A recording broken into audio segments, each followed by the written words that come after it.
arrivée au centre d'accueil à Colombes, la première chose que j'avais appris, c'était de ne plus mentir, parce que je mentais beaucoup à mes parents.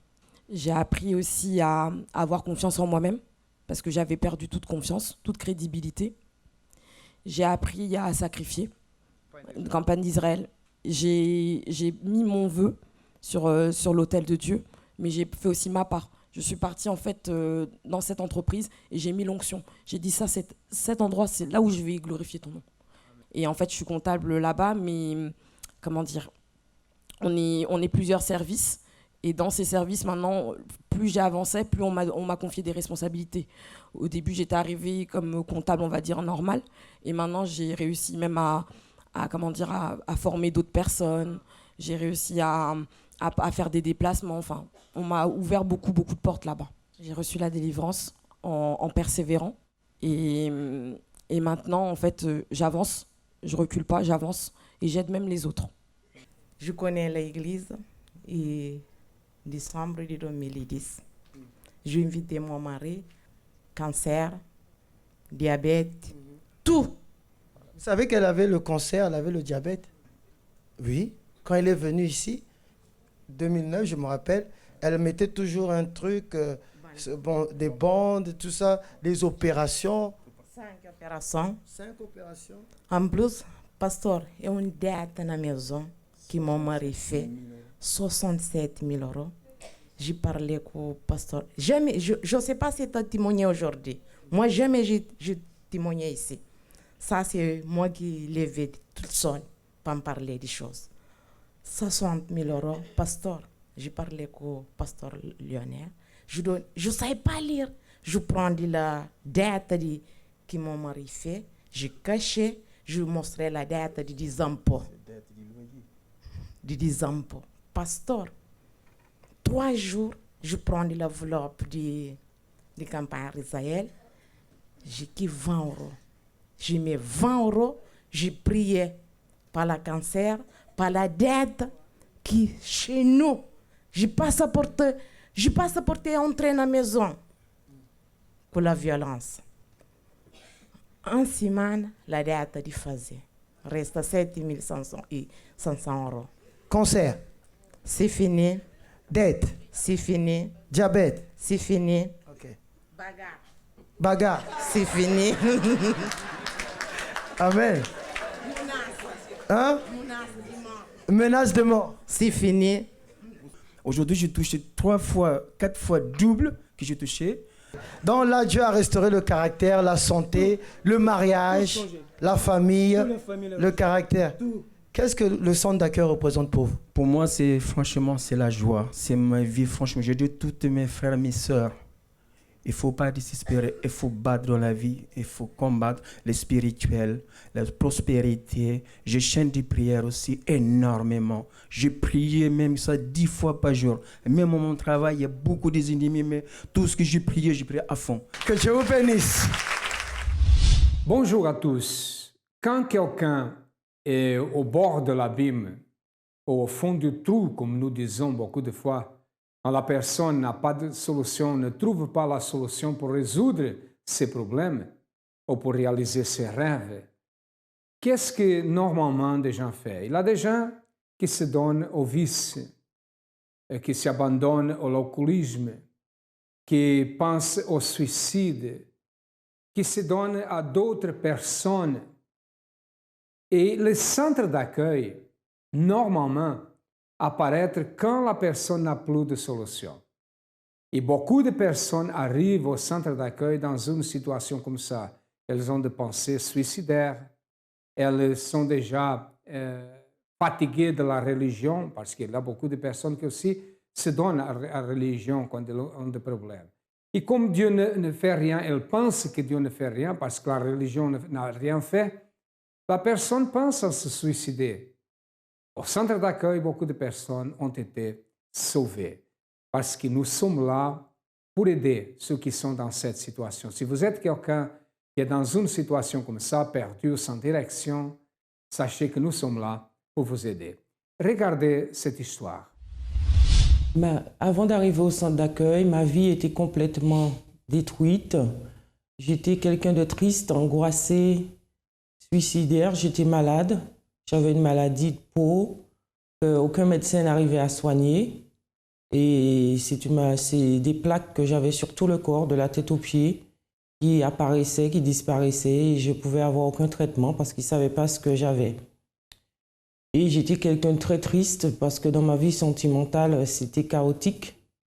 Je n'arrivais pas à être heureuse dans ce domaine-là. Et moi, je me renfermais tout le temps. J'étais dépressive et suicidaire parce qu'en fait, j'avais pas le goût de vivre. Je voulais qu'une chose, c'était mourir.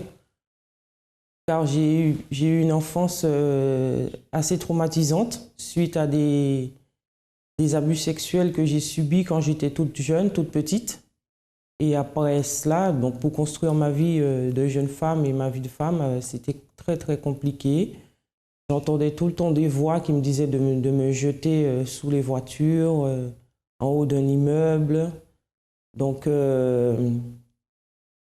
c'était pas facile pour moi. Je dormais très mal, je faisais beaucoup de cauchemars.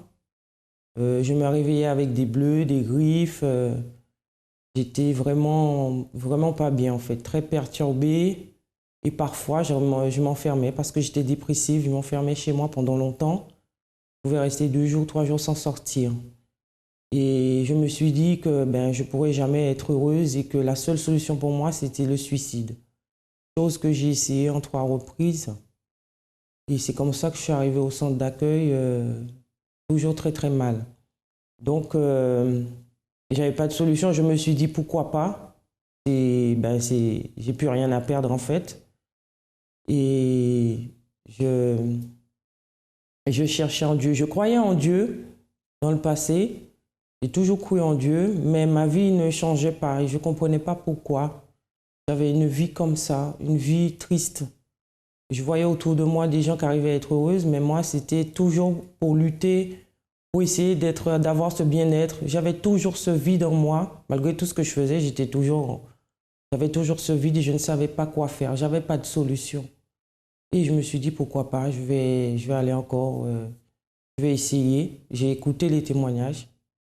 Et c'est comme ça que je suis arrivée au centre d'accueil. Venez visiter notre page Facebook CA Universel. Vous y retrouverez des articles de motivation, les dates de nos événements, tous les liens utiles pour votre développement personnel.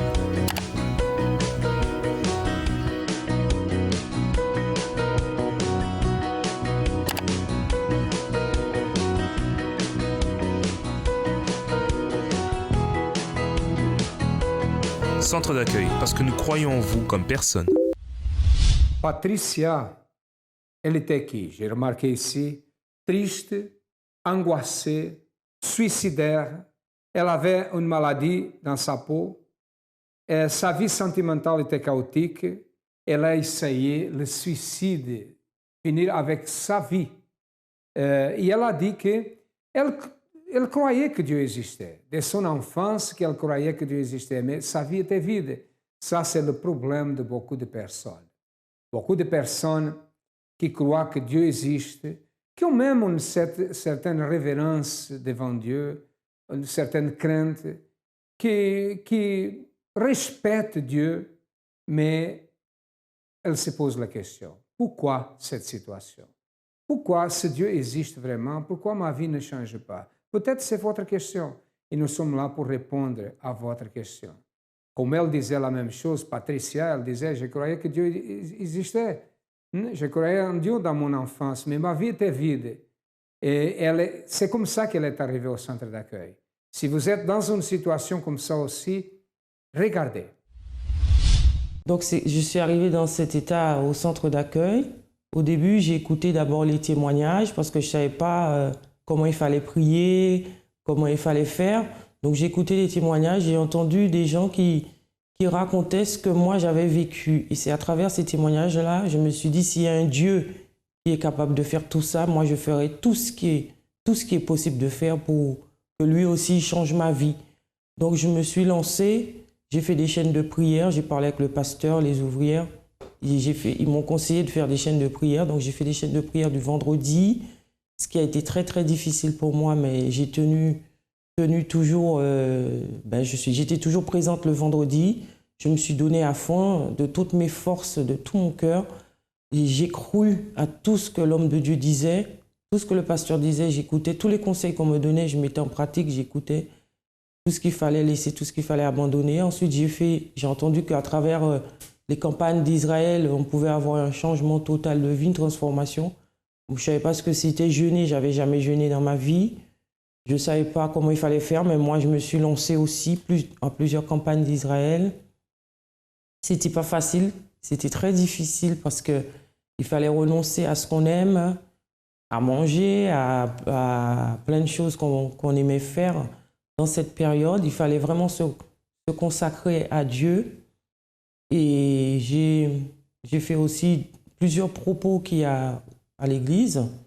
J'ai participé à tous les propos qu'il y avait aussi pour la vie spirituelle. J'ai beaucoup investi pour ma vie spirituelle, dans les propos, dans les campagnes et dans le jeûne de Daniel, dans tout ce qu'on nous conseillait, tout ce qu'on nous proposait. Donc moi, je me suis lancée sans vraiment, au début, sans vraiment savoir comment faire, mais ce que j'ai fait, c'est que j'ai cru dès le départ que Dieu allait faire et j'ai eu confiance en tout ce que le pasteur disait. Donc c'est comme ça que j'ai lutté parce que c'était pas facile pour la délivrance aussi, c'était très difficile. Mais j'ai quand même lutté tous les vendredis pendant quand même 4 ans, j'ai lutté pour ma délivrance. Je n'ai pas baissé les bras et c'était pas évident d'être toujours là et c'était pas non plus évident de renoncer à ce qu'on avait l'habitude de faire dans le passé parce que moi j'allais souvent en discothèque donc c'était pas évident non plus au début, mais j'ai cru. Donc j'ai participé à plusieurs campagnes d'Israël, donc ça dure 21 jours, donc je me suis investie, il fallait prier la nuit, il fallait se réveiller la nuit pour prier, ce qui n'était pas du tout évident parce que je travaille, donc il fallait faire ce sacrifice, c'était vraiment un sacrifice de se réveiller, d'abandonner les choses que j'aimais, donc faire les magasins. Sur cette période-là, c'était vraiment se concentrer sur ça, en fait, sur la campagne. Donc c'est comme ça que j'ai participé et en fait la campagne d'Israël, dans les campagnes que j'ai fait, les propos que j'ai fait, les chaînes de prière que j'ai participé, en fait c'est là que j'ai vu le changement véritable dans ma vie, surtout dans ma vie spirituelle parce que j'avais du mal à avoir ma délivrance, donc j'ai fait beaucoup de campagnes pour ma vie spirituelle, pour être délivrée, j'ai été guérie de cette maladie qu'aucun médecin n'arrivait à me soigner. Je suis sentie, j'ai commencé à me sentir mieux.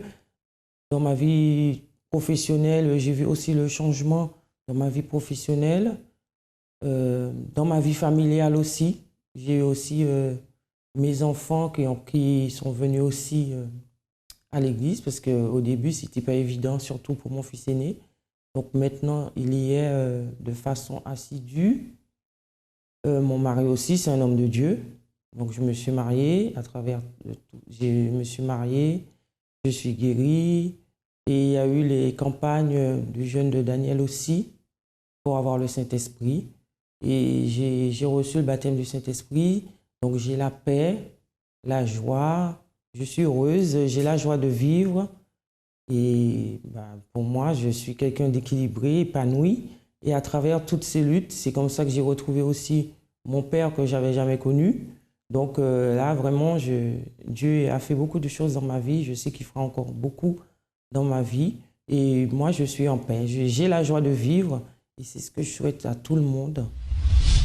Après avoir participé d'une campagne d'Israël et des chaînes de prière au centre d'accueil, sa vie a changé complètement, guérie, sa vie sentimentale est réalisée, elle ne pense plus au suicide et aujourd'hui, elle a une expérience avec Dieu.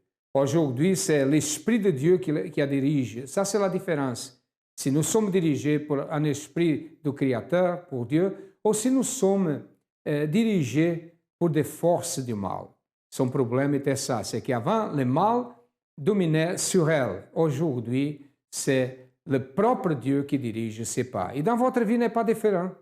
Si elle ne marche pas, cherchez le centre d'accueil le plus proche de vous. Et quand nous parlons de campagne d'Israël, la campagne d'Israël a changé la vie de millions de personnes.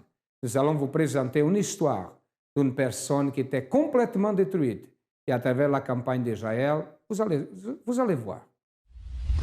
Eliezer, quand tu es arrivé à l'église, comment était ta vie? Bon, pasteur, je suis arrivé au centre d'accueil, j'étais vicié en cocaïne, dans le crack, j'étais vicié dans tout le type de drogue. Je suis arrivé sans avoir des savates, sans avoir une chemise. J'ai prêté de mon frère parce que je l'avais pas. Parce que j'ai tout changé par les drogues. J'ai changé mon magasin, ma voiture, tout pour les drogues. Alors tu as eu une condition de vie. Un magasin, une voiture et tu as connu la drogue. Tu as commencé avec quoi? J'ai commencé avec la cocaïne. Et après, je suis allé au crack. Et là, tu es arrivé au fond du puits. Oui, je suis arrivé vraiment au fond du puits. Qu'est-ce que tu faisais pour pouvoir utiliser le crack? Bon, je suis arrivé à voler.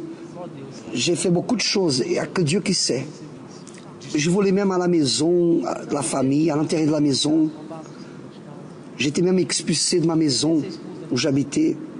On m'a expulsé parce que ma mère devrait fermer les portes à clé pour que je ne puisse pas dérober les choses de mes frères. Parce que grâce à Dieu, je remercie Dieu d'avoir connu le centre d'accueil universel. Je suis arrivé à l'époque de la campagne.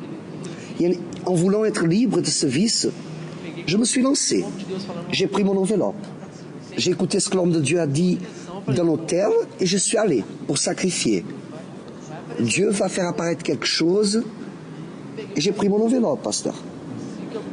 Dès que j'ai pris l'enveloppe, j'ai descendu de l'hôtel, on dirait que j'ai pris un diamant parce que toute ma vision a changé à partir de ce moment. Et pour accomplir le vœu, bon, qu'est-ce qui s'est passé? Dieu a touché dans ma mère et elle a prêté 1000 réals à un frère à moi qui ne confiait pas en moi non plus. Parce qu'il se disait que si je prenais cet argent, je pourrais l'utiliser dans le crack. Alors qu'est-ce qu'elle a fait? Elle a donné les 1000 réals à mon frère et mon frère, il a pris, acheté des vêtements. À cette époque, j'ai commencé à travailler, à gagner des commissions et je mettais tout de côté cet argent. Tout ce que je faisais comme vente, 10, 20, je séparais. Je mettais tout dans l'enveloppe. Ni pour manger, je gardais. Je mangeais à la maison et je retournais dans la rue. J'ai vraiment sacrifié. Et quand est arrivé le jour d'accomplir le vœu, je suis arrivé un vendredi, j'ai monté à l'hôtel avant, parce que je me suis dit, je vais déposer aujourd'hui, car je vais être délivré aujourd'hui. Je n'accepte plus, je vais être libre de ce vice. Il faut que ça soit vendredi. Alors j'ai fait plus de 1000 réals, et alors Dieu a changé. Dieu a commencé à changer tout. Je suis descendu une autre personne. Tout a commencé à changer. Là, j'ai commencé à travailler avec des vêtements. Aujourd'hui, je suis dans un autre domaine. Mais là, à cette époque, je vendais des vêtements. Dieu a ouvert des portes. J'ai continué avec mon frère dans un magasin. Après, je l'ai laissé le magasin avec lui. J'ai cru que Dieu avait une autre chose pour moi. Et ma famille était fâchée avec moi. Mais à cette époque, j'étais déjà libre des drogues. Dans la campagne d'Israël, tu étais libre des drogues, oui. Alors mon beau-père, il est un agent immobilier. Et moi aussi, aujourd'hui, je suis un agent immobilier. Alors, j'ai commencé à travailler avec l'immobilier. Tout a commencé à changer avec les sacrifices. Le deuxième sacrifice, c'était 23 000 réals. Le premier, c'était 1000. Le deuxième, c'était déjà 23 000. Parce que j'ai décidé de vendre ma voiture. J'ai sacrifié ma voiture parce que je vais rester dans la dépendance de Dieu. J'ai sacrifié la voiture de 23 000. Et après, j'ai à nouveau sacrifié une autre voiture. J'ai connaissé un autre évêque et tout a commencé à changer à l'église en persévérant. Et le dernier, c'était quoi? Le dernier, j'ai vendu mon agence. J'ai tout sacrifié, tout ce que j'avais. Je ne sais même pas combien c'était. C'était tout ce que j'avais. tes ordinateurs, tables. Dans l'avant-dernière, j'avais sacrifié aussi une voiture de 55 000. C'était mon sacrifice, j'ai mis dans l'hôtel. Dieu a demandé, j'ai mis. Mais alors, en donnant tout ça, aujourd'hui tu n'as absolument rien. Non, grâce à Dieu, aujourd'hui ma vie est bénie. Je suis dans une maison qui est évaluée en plus d'1 million. J'ai construit mon agence immobilière qui vaut plus de 600 000, que moi-même je l'ai construite. Projeter une maison dans le papier, que je n'avais pas la condition de payer pour elle. Mais Dieu a réalisé mon rêve. J'ai cette maison d'1 million avec 2 piscines. Cette maison a tout du meilleur à l'intérieur. Une maison merveilleuse. Des voitures, j'en ai 3. Un de 90 000, un autre 40 000 et un autre de 20 000. Alors j'achète des terrains, j'ai d'autres maisons. Et tu arrêtes là? Non, non, je ne vais pas arrêter, non, pasteur. Dans cette semaine, je vais être avec l'évêque Macedo pour raconter le témoignage à São Paulo. Je suis encore dans la foi de cette campagne. Je suis dans la foi d'aller au temple. La campagne d'Israël a déjà transformé des mendiants dans des personnes riches. C'est le cas d'Eliezer. Il était quelqu'un vicié dans la cocaïne. Il a vendu, il a détruit son agence immobilière, son entreprise à cause de la cocaïne. Et un jour, sa mère l'a invité, il est venu, il a participé de la campagne d'Israël. Aujourd'hui, il a beaucoup d'entreprises, il est une autre personne. La foi intelligente change la vie de quelqu'un. Si vous êtes quelqu'un qui est dans une situation chaotique, difficile, voici une opportunité. Dimanche sera le jour de présenter la demande de prière, de déposer sur l'autel. Regardez plus de témoignages et après nous retournerons. En fait, ils ont découvert que j'avais une boule au sein et ils m'ont dit que c'était un début de cancer. Donc je venais le mardi, j'avais discuté avec un pasteur qui m'a dit de faire une chaîne de prière. Donc je venais le mardi et le vendredi. Donc je venais le mardi et le vendredi. 4 médecins ont visualisé les clichés et ils ont dit effectivement c'est ça. Et le jour de l'opération, enfin, je suis venue un mardi, c'était vous qui étiez là. Donc j'ai bien fait attention à tout ce que vous avez dit, avec foi et tout. Et je suis allée le jeudi pour l'opération. Donc je suis allée le jeudi, ils m'ont préparé, j'étais déjà sur la table d'opération. Et il y a un médecin qui arrive, qui me dit « Faites voir vos clichés », qui regarde mes clichés. Elle m'a dit « J'arrive ». Elle est partie. Elle revient, elle m'a dit « Je suis désolée, j'ai une mauvaise nouvelle pour vous ». J'ai dit « Ah bon, qu'est-ce qui se passe ?» Eh bien, vous êtes venu pour rien. Comme j'habite très loin, donc elle m'a dit « Vous êtes déplacé pour rien ». Donc là, ils ont dit que le cancer a disparu. Non, il n'y a rien. Elle ne voit rien. C'est bizarre, mais bon, je ne cherche pas de signification. Que Dieu vous bénisse. Amen. Comment était votre corps? Ah, on dirait que c'est une vieille machine qui crasait. Parce que quand j'arrive là ce matin, j'ai sorti pour faire une visite. Et puis, j'ai dit non, j'ai passé juste à côté, il faut que je rentre à l'église. Malgré ce matin, pour que je puisse sortir, j'ai obligé de rentrer dans la baignoire, j'ai mis de l'eau glacée sur moi. J'arrivais et venais ici. Voilà. Quand j'arrive là, j'ai dit, j'ai passé trop près de l'église pour que je ne pas rentrer. Je rentre. Alors, quand j'arrive là, j'ai dit, mon Dieu, j'arrive même pas à ployer comme ça. Et puis, quand le pasteur... Vas-y. Vous n'arrivez même pas? Non. Maintenant, je me sens une jeune fille toute neuve. Voilà ça dit. Et ça doit continuer jusqu'au bout. J'ai laissé tomber les béquilles complètement. Et là, vous êtes venu avec ça, vrai ou faux? La béquille, c'est ça. Alors, elle va redescendre avec, comme j'ai dit. On y va. Voilà. Applaudissez bien fort le Seigneur.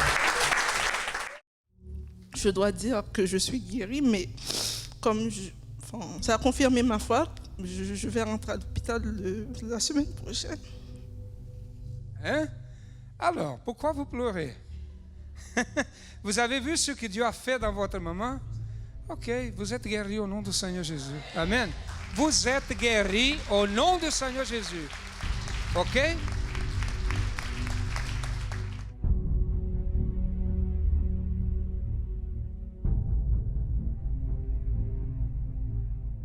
nous avons déterminé, parce que quand elle a commencé à parler, là, vous étiez dans ce temps-là quand vous avez rendu ici ce témoignage. Ça, c'est là combien de... C'est l'autre campagne là, n'est-ce pas? C'est au moment de la campagne quand je suis venu ici. Très tôt, en fait, les médecins ont diagnostiqué une ménopause précoce. Et depuis des années, j'avais peur de cette maladie. Le nom déjà, en fait, me tourmentait, mais je fuyais. Et je ne pensais pas qu'il y aurait une solution.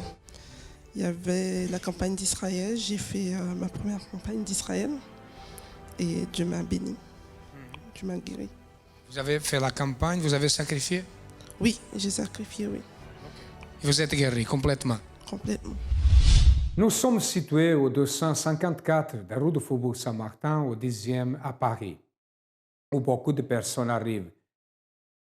Nous avons d'autres centres d'accueil dans toute la France. Vous avez un numéro de téléphone, vous avez les adresses. Appelez-nous pour vous informer ou cherchez le centre d'accueil le plus proche de vous et certainement vous allez trouver la bonne voie parce que s'il y a des millions de personnes qui ont trouvé la bonne voie, pourquoi pas vous? Nous sommes là pour vous aider. À demain et que Dieu vous bénisse à tous abondamment.